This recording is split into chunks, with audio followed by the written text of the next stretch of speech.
Bonjour, bienvenue dans votre formation sur l'initiation à la négociation commerciale. Aujourd'hui, dans cette séance, nous continuons toujours sur les étapes de la négociation commerciale. C'est important pour vous et pour tous les apprenants de cette formation, surtout les apprenants, bien sûr. Alors, dans le module du jour sur les étapes de la négociation commerciale, nous allons aborder la négociation par téléphone. La négociation par téléphone, pourquoi c'est important? Je pense que le téléphone est l'outil qui est accessible par tous. C'est la technologie qu'on peut utiliser à n'importe quel endroit pour pouvoir mener la négociation. Bon, dans ce cas-là, on va parler de la négociation commerciale. C'est pareil pour n'importe quel type de négociation. Il suffit que vous maîtrisez les codes du secteur ou du domaine que vous allez négocier pour pouvoir réaliser la négociation par téléphone. Cas particulier, avec les téléphones, déjà, vous faites la prospection. La prospection par téléphone est déjà le début de la négociation par téléphone. Si vous avez déjà le contact de la personne à interviewer, la personne à appeler, il faut que vous fouillez sur cette personne pour trouver des informations importantes qui concernent le profil de la personne. Et ces informations sont utiles pour vous aider à mieux vous rapprocher de la personne et mieux vous soutenir quand vous êtes en contact téléphonique avec cette personne. Voilà, ça c'est important, c'est presque la même chose, vous vous préparez de manière minutieuse. Savoir, vous vous renseignez sur la personne. Déjà, si c'est une représentante d'une entreprise, c'est sur son entreprise, vous cherchez des informations. Mais si c'est un citoyen lambda ou citoyenne lambda, vous cherchez des informations sur cette personne-là, vous pouvez trouver notamment par l'intermédiaire de l'Internet, tel que LinkedIn, si la personne est sur ce réseau professionnel, ou bien Viadeo, si la personne est présente à un profil de Viadeo, sur les réseaux sociaux de type Facebook, réseaux sociaux conversationnels, Facebook, Instagram, Snapchat et aussi sur TikTok. Alors, sur cette plateforme-là, vous allez regarder ce que cette personne diffuse sur ces plateformes-là, ou bien les pages, ou bien les personnalités avec qui cette personne-là est en contact. Ça, c'est important pour vous. Comme ça, vous pouvez avoir déjà une idée sur la personne. Vous regardez, il faut regarder aussi les pages que la personne s'abonne, avec lesquelles cette personne-là est en contact, les posts que cette personne-là repartage, commente ou bien like, ça vous donne une idée sur le style de vie de cette personne-là, sur les goûts de cette personne-là, ses hobbies, ça vous aide. C'est important et très important. Si c'est un B2B, encore, en plus de son profil professionnel, parfois vous trouvez son profil professionnel sur le site Internet de l'entreprise, si l'entreprise dispose d'un site Internet, ou bien sur LinkedIn. Mais à l'heure actuelle que l'on parle, au 21e siècle, dans ce 21e siècle, en 2025, même d'autres années après, c'est très difficile de trouver une personne qui ne dispose pas d'un compte social ou bien cette personne-là n'existe pas sur Internet. Ça, c'est important, c'est très difficile. Ça vous permet de vous préparer. Mais sinon, si vous avez le profil de la personne, un ensemble de renseignements en amont sur la personne, ça vous aide beaucoup. Ça vous aide beaucoup. Quand vous avez cette personne au téléphone, vous savez quoi il faut parler, comment séduire cette personne au téléphone. Et préparer un plan de conversation qui soit flexible. Le plan de conversation flexible, dans le plan de conversation, c'est pareil pour l'entretien en face à face, pour la négociation face à face. Vous avez un plan de l'entretien avec un ensemble de questions. Pour chaque question, vous proposer des solutions, des réponses. Si c'est une réponse négative, vous proposez une alternative, vous préparez tout en amont. Mais c'est pareil pour la négociation par téléphone, vous préparez un plan de conversation. Ce plan doit être flexible. Par exemple, si vous posez telle question, la personne vous répond négativement et comment vous pouvez rebondir? Quelle alternative que vous proposez? C'est la même chose. Comme la personne est au téléphone avec vous, si c'est au téléphone, vous n'aurez pas le temps de regarder la personne, de faire des gestes pour que la personne puisse capter, rester captive par rapport à ce que vous dites. Mais là, il faut déjà vous travailler votre voix, avoir quand même de la mélodie dans ce que vous racontez, comme ça pour que la personne soit scotchée à ce que vous dites. Voilà. Établissez une première impression positive. Ça, c'est important. Quand vous quand vous vous présentez de manière claire et chaleureuse. Alors, là, on est en B2B. En B2B, il ne faut pas oublier, c'est le vouvoiement. Le vouvoiement, quand vous appelez la personne, c'est toujours monsieur. Monsieur, ça, c'est important. Madame, c'est important. Madame.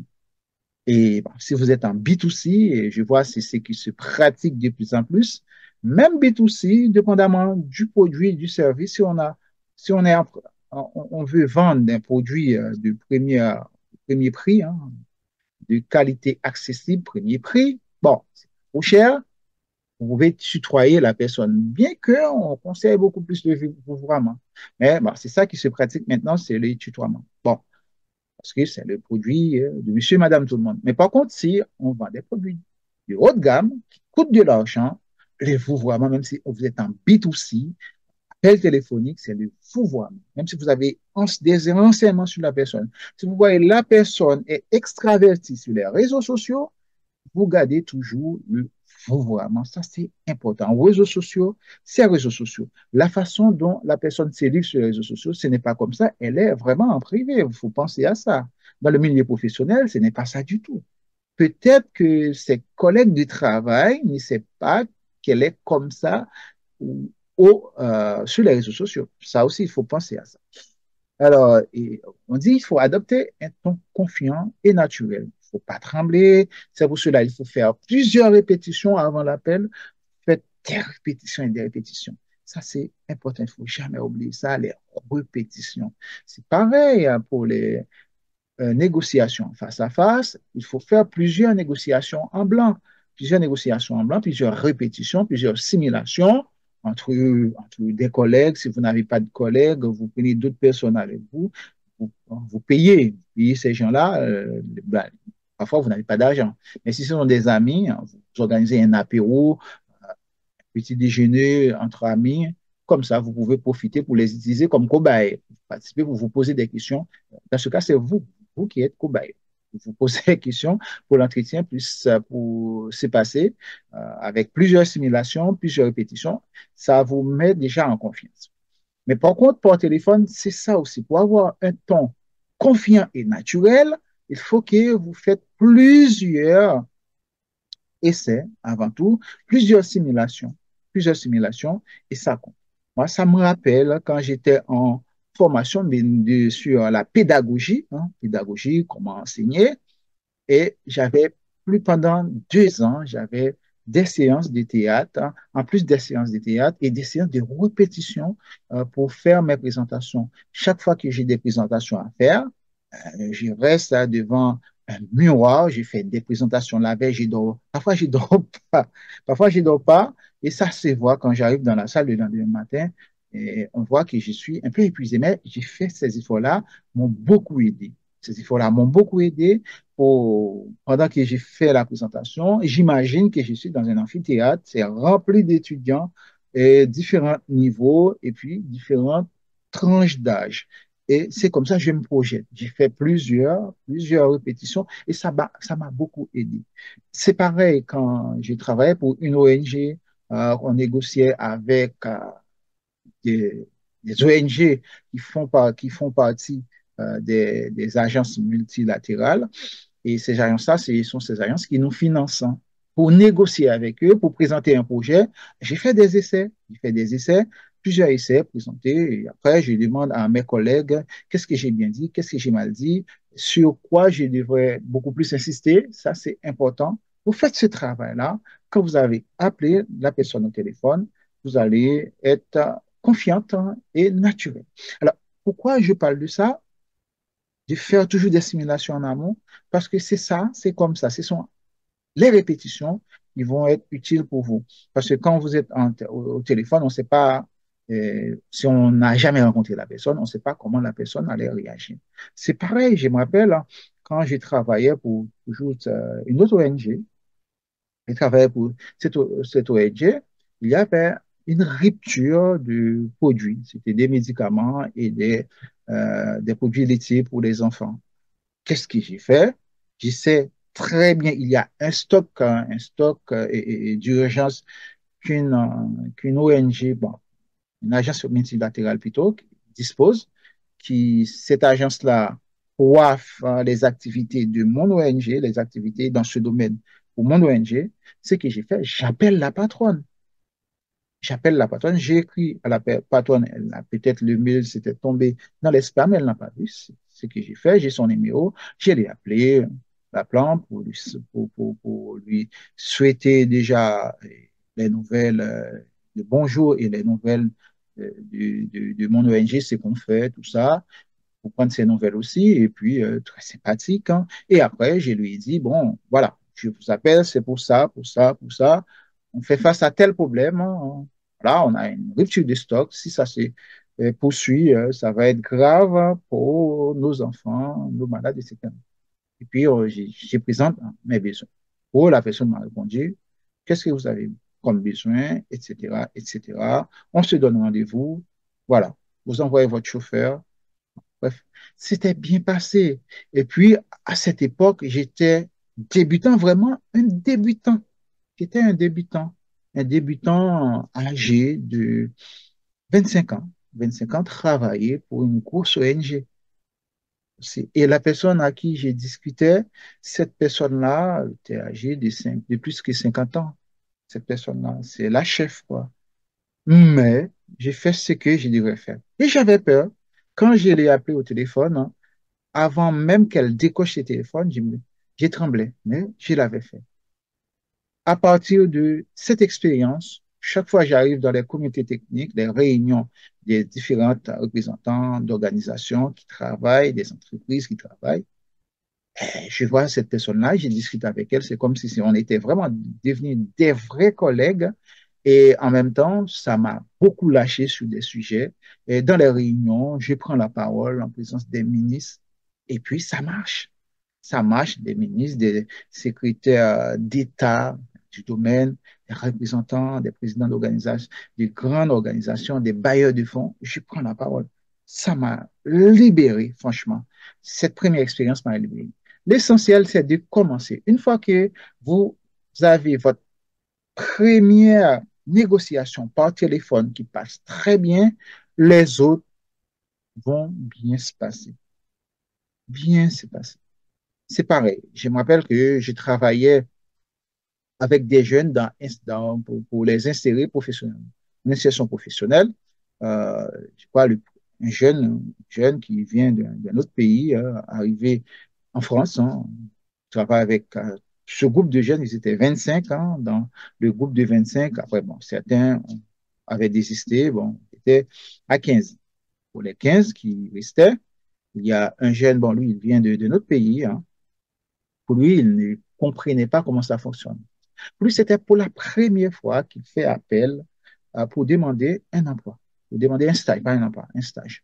Parce que dans son pays d'origine, par rapport à son nom, à sa famille, ces choses-là, pour lui, c'est rien. Celui qu'il a besoin, un coup de téléphone, on dit, tu viens demain. Mais là, arrivant en France, c'est différent. Pour lui, c'était pour la première fois. Quand il a dit bonjour, j'appelle, je cherche un stage. Comme ça, bon, j'étais à côté de lui, hein, la personne a raccroché automatiquement. Il dit, mais qu'est-ce que vous avez constaté? Il m'a dit, oui, la personne a raccroché parce que la personne n'est pas intéressée. J'ai dit, non, c'est pas que la personne n'est pas intéressée. C'est la manière dont vous avez présenté. Vous n'avez pas manifester une confiance en vous déjà et un professionnalisme en vous. Il faut que vous appelez à nous. Mais avant d'appeler, écrire le message, comme ça on va corriger ensemble le texte que vous allez dire. Avant que vous appelez, vous, vous mettez en tête que vous allez vous présenter, vous dites qui êtes-vous, ce que vous êtes en train de faire, et après, vous dites comment vous avez connu son entreprise, et vous voyez ce que l'entreprise fait. C'est la raison pour laquelle que vous appelez pour voir est-ce que cette entreprise prend par hasard des stagiaires. Si oui, vous êtes prêt à collaborer ou à investir dans un stage chez eux. Bon, c'est ça, c'est pareil. C'est pareil, vous vous préparez. Et ça, il l'a utilisé. Et puis, au bout de 3 appels, il a découché un stage. Il dit, bon, c'est bon, on cherche des jeunes. Vous pouvez venir demain avec votre CV et votre euh, formulaire, un formulaire du stage, oubliez le nom qu'on donne. On signe déjà, on met les tampons et vous commencez. Et cette même personne a décoché des stages pour d'autres personnes, comme ça. Voilà, ça, c'est important. Le premier permet d'ouvrir d'autres portes. Ça, c'est important.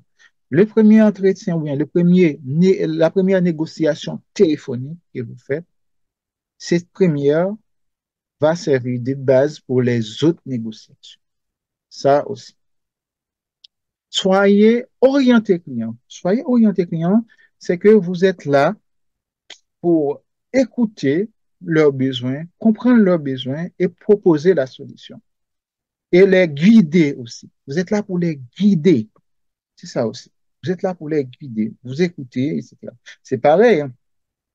Maintenant, bon, c'est partout dans le monde, il y a les services Netflix, hein, Amazon Prime, service Netflix, Amazon Vidéo, et après Canal+, etc. On va vous appeler, on vous propose hein, déjà, hein, on ne sait pas quel service meilleur par rapport à l'autre. Parfois, on dit, il y a Netflix, il y a Amazon, il y a Canal+. Bon. Chacun a ses avantages et ses inconvénients. Voilà. On va voir les gens qui aiment regarder le foot, peut-être Canal Plus Sport, voilà, etc. Les gens qui aiment les films, hein, c'est Netflix ou bien Prime Video. Là encore, hein, quand on vous appelle, on vous dit, bon, voilà, il y a tel service, vous prenez, ça coûte tant. Bon. Si vous aimez les séries qui concernent les enfants, la nature, vous allez prendre pas une vidéo. Mais par contre, si vous aimez les séries d'action, des actes, etc., vous allez prendre Netflix. Bon, vous voyez? Là, et chaque fois, il y a un commercial qui vous appelle pour négocier avec vous, va chercher à vous séduire. C'est à vous d'avoir la capacité pour dire j'ai besoin de ça, je n'ai pas besoin de ça, etc., etc. Et c'est pour cela, par rapport à toutes ces offres, on voit les opérateurs téléphoniques qui donnent les services Internet, les services de télévision, ils proposent un paquet. Un paquet, ils sélectionnent un certain nombre de services sur Netflix, sur Prime Video et aussi sur OCS aussi, ils proposent tout comme ça, vous payez une seule somme, mais en fonction de vos besoins. C'est sur mesure. Ça aussi, c'est important. Ils sont là, ils vous écoutent et après, ils vous guident et ils vous proposent des solutions. Bon, maintenant, ils ne vont pas vous appeler euh, personnellement pour vous proposer ça, mais c'est par l'intermédiaire des algorithmes qui arrivent à identifier votre comportement ou vos comportements, vos relations avec ces services-là pour pouvoir proposer un service sur mesure en fonction des historiques de lecture, de navigation que vous faites. Ça aussi. Quand on dit orienter client, c'est comprendre le client, lui propose des solutions. Par exemple, si vous êtes sur Internet, vous tapez recherche d'une friteuse sans graisse, hein, déjà, friteuse sans graisse, vous cherchez sur Internet peut-être pour trouver des informations, vous trouvez, des fois, vous regardez et après, vous allez voir de temps en temps, dans votre boîte mail, il va y avoir des publicités sur friteuse sans graisse. Pendant que vous êtes sur les réseaux sociaux de type Facebook, par exemple, vous voyez une publicité friteuse sans graisse qui s'affiche. Ouais. C'est comme ça, ils arrivent à étudier votre comportement, à vous écouter électroniquement ou bien de manière informatique, de manière numérique pour vous proposer une réponse. Mais c'est ça dans la vraie vie. La négociation par téléphone, c'est pareil. Vous écoutez la personne et après, vous proposez la personne des solutions. Et cette solution, on dit, c'est orienter client qui répond à son besoin, qui répond aux besoins du client. Là, vous n'avez pas un catalogue à présenter et la personne ne peut pas avoir ça. Il n'y a pas de catalogue. Quoique vous pouvez appeler la personne par vidéo, ce qu'on appelle vidéophone, mais dépendamment du pays et de la personne, peut-être la personne ne va pas accepter la vidéo. Ça, il faut penser à ça. C'est pour cela, il faut dire à la personne, si vous avez son numéro de téléphone, vous dites, je vous envoie par SMS un lien. Il faut cliquer, ça vous permet d'aller sur les sites pour regarder, oui, ça aller sur un site quelconque pour regarder. Ou bien vous demandez à la personne son mail pour lui envoyer un message directement dans sa boîte mail. Dans sa boîte mail. Ou bien vous envoyez les informations par SMS aussi. Vous prévenez la personne, je vous envoie ça, vous pouvez regarder, etc. Et puis, hein, vous prenez un rendez-vous que je vous rappelle pour faire un point. Ça aussi, il ne faut jamais oublier ça. C'est pas seulement vous dites à la personne que vous allez envoyer un SMS, vous envoyez un SMS. Vous demandez à la personne son email, vous dites que vous allez envoyer un mail, vous envoyez le mail.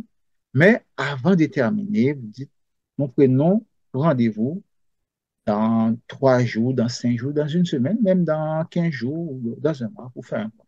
Ça, c'est important. D'accord? C'est ça la négociation. Quand il oriente client, c'est améliorer les services, l'expérience client, pas les services, améliorer l'expérience client. Capter l'attention rapidement. C'est pour cela, il faut cibler, il faut formuler plutôt une phrase d'approche qui soit percutante. Une phrase d'approche qui soit percutante.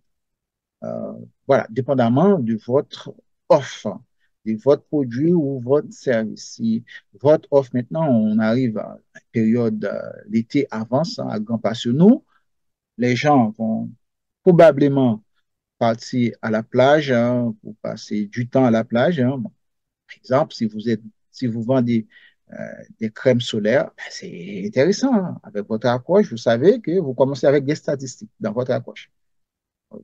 Des statistiques, c'est important. Hein. Ça permet de capter l'attention. Ou bien vous dites à la personne, bon, vous savez que l'été arrive, pour cela, nous avons telle offre qui correspond. Pareil, on arrive en période d'été, c'est période où les gens jouent, peut-être les gens partent en vacances. Hein, c'est pareil, vous proposez des services associés, quelle que soit l'entreprise, quels que soient les services.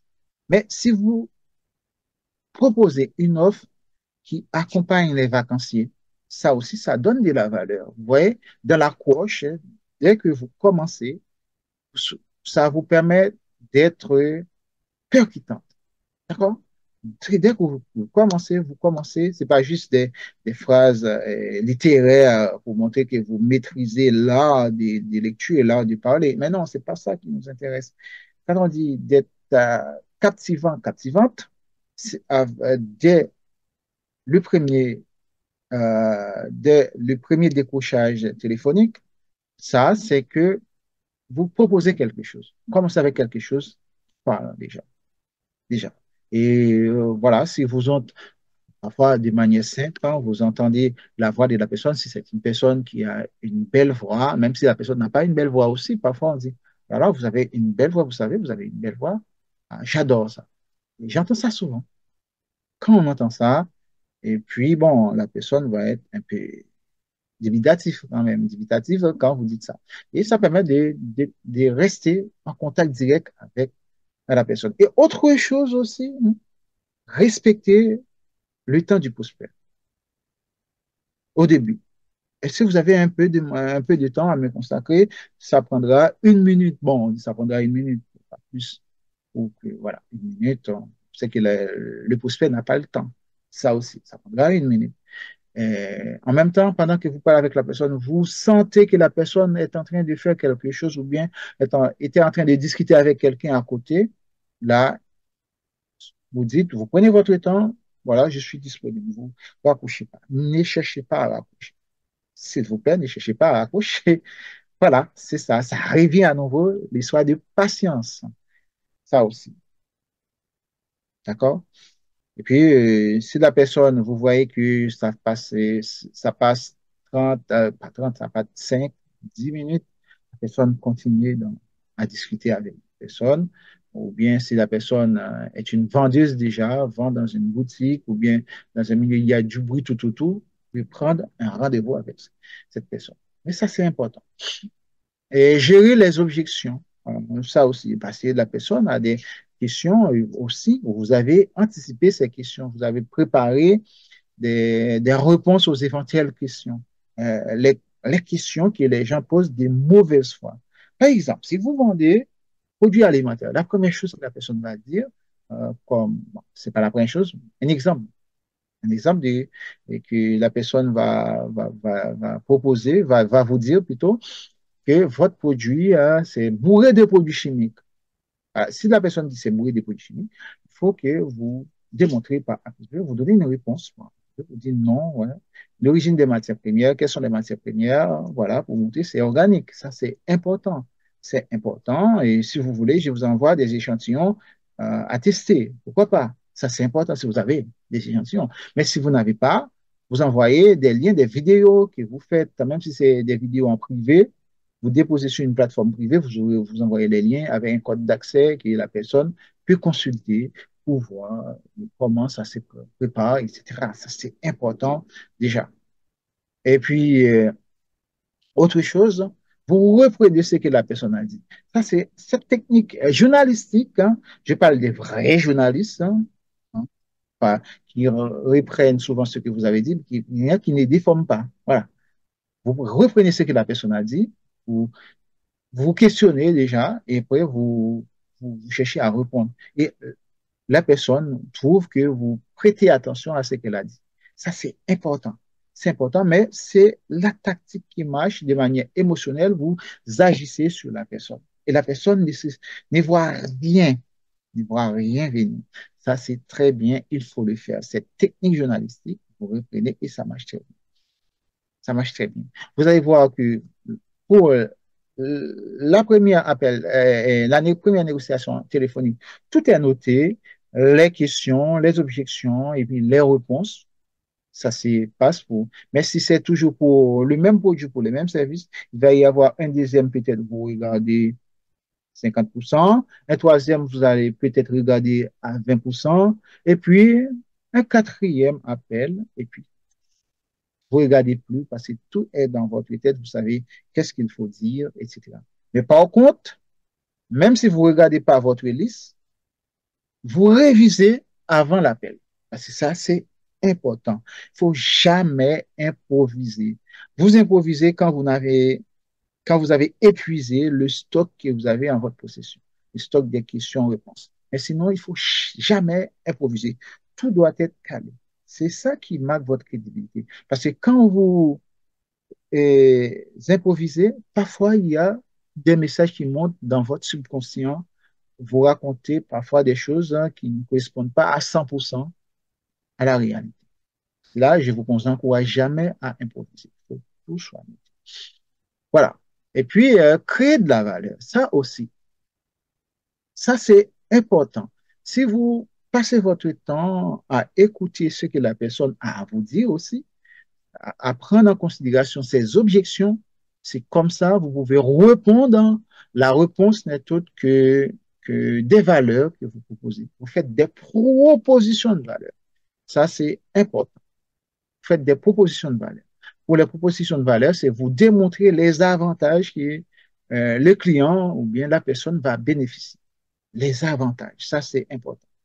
Les bénéfices, ça, ce qu'on appelle bénéfices consommateurs. Mais ces bénéfices doivent être mesurables.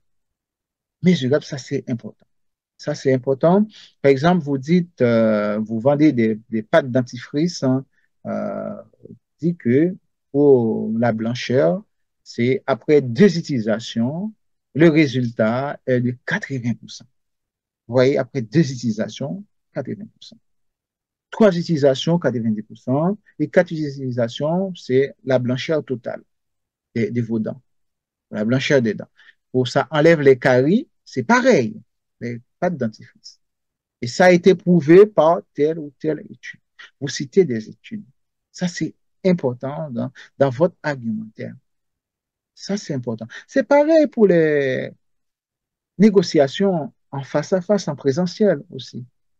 Pour convaincre, hein, il faut arriver avec des informations factuelles. C'est pareil. C'est pas juste vous dire, oui, ça permet d'enlever les caries, ça permet de blanchir les dents. Mais non, il faut donner des pourcentages. Il faut se baser sur des études, sur ce que des auteurs avaient dit. D'accord? Créer de la valeur, ça, c'est important. C'est important. C'est créer de la valeur. Faites des propositions des valeurs par rapport à votre professionnel et humain aussi. Vous restez professionnel, vous gardez votre distance pendant la discussion et d'être empathique. Si pendant que vous êtes au téléphone avec la personne, vous entendez un enfant qui pleure à côté, soit vous attendez la personne sans mettre la pression, vous dites, bon, je vous laisse occuper, et moi, j'attends, hein, j'attends, vous dites que vous attendez. Et bon, dépendamment de la personne peut prendre ça mal, hein. Le mieux, ce serait de dire, voilà, je vois que vous êtes occupé, je propose de vous appeler tel jour à telle heure. D'accord? Ça, c'est important. Il faut toujours respecter le prospect. Ou bien vous entendez du bruit tout autour. Ça aussi, c'est important. Vous dites à la personne, il n'y a pas de problème, hein, déjà. Bon, c'est comme c'est vous qui y appelez, là, le mieux, c'est de prendre un rendez-vous. Il ne faut pas mettre la pression sur la personne. De montrer à la personne par A plus B, vous savez que vous avez besoin de ça, c'est pareil. Bon, je me suis fait avoir déjà, il faut que vous dites ça. C'est pour les services d'assurance en- d'assurance et physique, corporelle physique. Je me suis fait avoir et puis cette assurance-là, c'est en cas d'hospitalisation, ça. Ces gens d'assurance, ce sont ces gens des services d'assurance arnaquent les gens. En cas d'hospitalisation, c'est plutôt pour des accidents physiques, corporels physiques. Corporel physique, en cas d'hospitalisation, bah, si en cas d'accident de voiture, etc. C'est plus ça. Imaginez, vous payez pour ça et vous, dans la vie, vous prenez toutes les précautions possibles. Quand ça peut vous arriver, accident domestique aussi, vous payez pour ça. C'est cher. Moi, j'ai payé pour ça pendant 2 ans. Pendant 2 ans. C'est un bon jour, je me suis dit, mais c'est quoi j'ai payé vraiment en réfléchissant? C'est là j'ai arrêté et j'ai dépensé beaucoup d'argent. J'ai déjà donné beaucoup d'argent gratuit.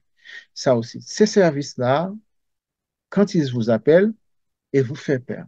Ils vous, ils vous font peur parce que ils vous expliquent des choses qui agissent sur vous émotionnellement. Là, c'est malhonnête, ce n'est pas professionnel. On peut proposer ces gens des services pour quelqu'un qui est conducteur de bus, conducteur de train, les livreurs, vous voyez, ces personnes-là qui sont souvent sur le volant, à droite, à gauche, hein, qui livrent aussi. On peut proposer ces gens de services. Les gens qui voyagent souvent, les commerciaux, par exemple, qui voyagent souvent, on peut proposer ces gens de services, mais pas pour la personne lambda. La personne lambda qui est sortie chez elle, aller au marché, aller dans les services spirituels, aller travailler, s'occuper de ses enfants, aller au cinéma, rentrer chez elle, mais ces gens de services ne correspondent pas à ces personnes. Vous voyez, ça aussi. Mais elles profitent. Moi, je me suis fait avoir. C'est juste ça. Ils profitent, ça, c'est ça aussi. Ce n'est pas professionnel en termes de conscience professionnelle. Ceux-là n'ont pas de conscience professionnelle. C'est pareil, ouais, j'ai une amie que je connais qui fait des épices, hein, des épices à l'haïtienne.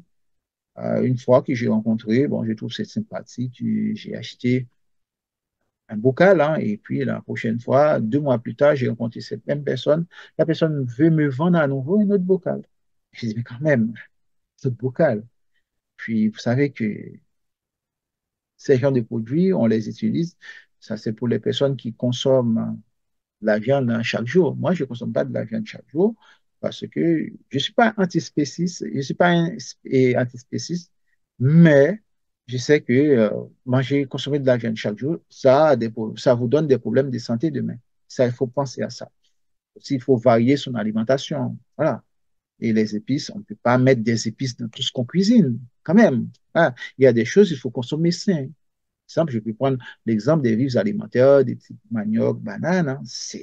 On ne met pas des épices là-dedans. Vous voyez, c'est tout ça, il faut tenir compte de ça. Les pâtes, pareil, les pâtes, on ne met pas des épices, dépendamment de la façon dont on consomme les pâtes. Les pâtes, dépendamment du pays, parfois, c'est avec et des crèmes fraîches, on peut parler pâtes, tout ça, vous voyez, pas des épices. Hein. Quand on a un bocal d'épices, ça peut durer jusqu'à 6 mois pour quelqu'un qui cuisine pas souvent, pour une famille qui ne cuisine pas souvent. Vous voyez, nous sommes dans un pays où les personnes ne cuisinent pas trop souvent. Parce qu'on est souvent dans la rue, on mange dans la rue, on rentre tard, quand c'est seulement parfois le week-end qu'on a pour préparer à manger. Vous voyez, c'est tout ça que la personne veut à tout coup. Voilà. Ça, c'est inutile. Il ne faut pas mettre la pression. Il faut à tout prix, vous prenez ça. Il ne faut pas mettre la pression. Peut-être la personne n'a pas d'argent.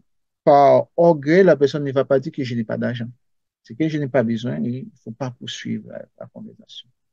Quand la personne n'a pas besoin, il n'y a pas de problème. Et puis, bon, probablement une prochaine fois.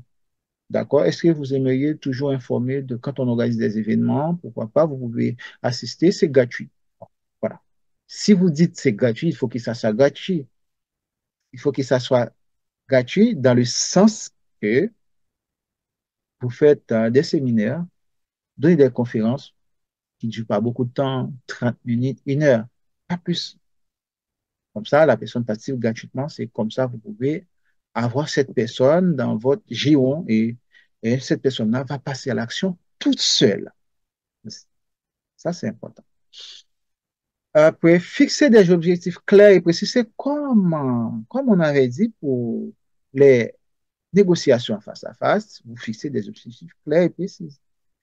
La première rencontre, hein, si vous arrivez à signer le contrat, chapeau. Ça prend plus de temps. Pour cela, on appelle ça négociation. Il y a des processus. La prochaine étape, rendez-vous, envoi des documents, etc., etc. Distribution des documents, signature des documents. Et faites un résumé et confirmez l'engagement. Ça, c'est important. Même si la personne vous dit oui, la personne accepte, vous résumez vocalement à la personne et puis vous écrivez un compte rendu, vous envoyez avec la personne pour confirmer avec la personne. Ça, c'est important. Confirmer. On avait discuté, on s'était appelé tel jour, de telle heure à telle heure. On a passé tant de minutes au téléphone, on a passé tant de minutes au téléphone, ou bien on s'est rencontrés tel jour à telle heure. On a discuté pendant tant de minutes ou tant d'heures, etc. Et puis, vous faites le résumé et puis vous confirmez, vous dites, on a rendez-vous telle date pour qu'on puisse continuer. Et on dit, on se met d'accord sur ça. Voilà. Ce sera ça la suite. OK? Ça, c'est important. Il faut tenir compte de ces points-là. Et puis, la dernière étape, c'est suivi. Quel que soit le type de négociation en face à face, par téléphone, c'est toujours le suivi. Il ne faut jamais oublier ça. Si c'est d'appel par téléphone, il faut proposer un rendez-vous rapidement. Une fois que la personne vous dit oui, sauf si la personne se trouve dans un autre pays, vous envoyez des documentations par mail. Peut-être vous pouvez projeter un rendez-vous par visioconférence. Ça, c'est important. Quel que soit l'endroit où la personne se trouve, vous pouvez avoir cette approche-là. Par visioconférence, c'est comme si la personne était en face à face avec vous. Dans ce cas-là, il faut que vous soyez en tenue professionnelle, vestimentaire, tenue respectueuse. Ça, c'est important, il faut tenir compte de ça. Et chaque détail est important. Prenez rendez-vous pour assurer la suite. Et puis au final, hein, ça passe très bien. Il faut que vous continuez votre amélioration. Et le premier rendez-vous, bien, la première négociation par téléphone, c'est déjà la base. Vous allez apprendre pas mal de choses. Et puis, si vous faites des erreurs, il faut que vous vous corrigez. Ça, c'est important.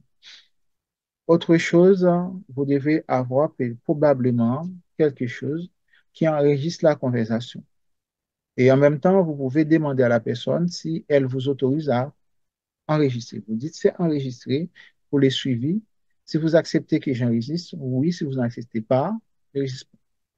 Alors, pour les suivis, ça permet d'avoir une trace de ce que vous avez pu discuter lors de l'entretien, lors de la négociation. Et en même temps, si vous faites, ça permet de relire déjà, de réécouter ce que vous avez pu dire et ça permet de mémoriser les points échangés. En même temps, si vous faites des erreurs, de corriger les erreurs, des choses qu'il ne faut pas répéter. Pareil, bon, là, on prend par téléphone, mais si c'était par visioconférence, ça vous permet de voir les gestes parasites que vous avez. En face à face, c'est différent. C'est très différent, hein. Parfois, c'est très rare qu'on filme, hein. Quand on négocie, là, il n'y a pas de caméra. Parfois, c'est à huis clos. C'est surtout quand on arrive à l'acte des signatures, c'est là qu'il y a les caméras. On invite les journalistes, la presse à être présents. Voilà. Ça, c'est pour les grandes entreprises. Mais si c'est une petite entreprise, hein, peut-être demander à un blogueur d'être là pour vous filmer, ou bien vous vous prenez en photo, vous vous filmez, vous envoyez un blogueur déjà. C'est important, vous continuez à vous former et ajuster vos techniques. Ça, c'est les techniques de développement personnel, ça vous aide, hein, ça vous aide, mais les techniques de théâtralisation, ça vous aide également. Il ne faut pas oublier ça. Et sans oublier les formations sur techniques commerciales, ça, et puis les techniques de télémarketing, ça vous aide, ça c'est important. Il faut que vous continuiez à vous former. Il n'existe pas des experts dans ce domaine, mais c'est au fur et à mesure que vous faites ce travail, c'est au fur et à mesure que vous développez votre expertise. D'accord? Ça, c'est important. C'était tout pour cette séance. On s'arrête là. On se donne rendez-vous très bientôt et très vite pour une nouvelle séance. On vous demande de nous suivre et d'encourager votre entourage à nous suivre aussi sur les réseaux sociaux, dont Facebook en tapant Baraka School, sur LinkedIn en tapant Baraka School et sur YouTube en tapant Baraka School. Il ne faut pas oublier que cette formation a été mise en place par le MMFLP autour des séries de formations qui s'appellent PAC-DICA. Impact-DICA, autour des séries de formations qui s'appellent Impact-DICA. Autour des séries de formations qui s'appellent Impact-DICA. Impact-DICA, c'est un ensemble de formations que le MMFLP a mis en place qui permet de former 10 000 femmes pour l'année 2025. Alors, vous avez intérêt à encourager d'autres personnes à suivre, notamment cette formation sur la négociation commerciale et d'autres formations dans le cadre de l'Impact DICA. On se donne rendez-vous très rapidement pour une autre séance. D'ici là, restez branchés sur Baraka School. N'hésitez pas à nous écrire au cas où vous avez des questions ou bien vous avez des recommandations à faire. Le mail, c'est impactdica@baraka-school.com. Il faut nous suivre sur les plateformes de type Facebook, LinkedIn et YouTube en tapant dans leur barre de recherche Baraka School. Au revoir.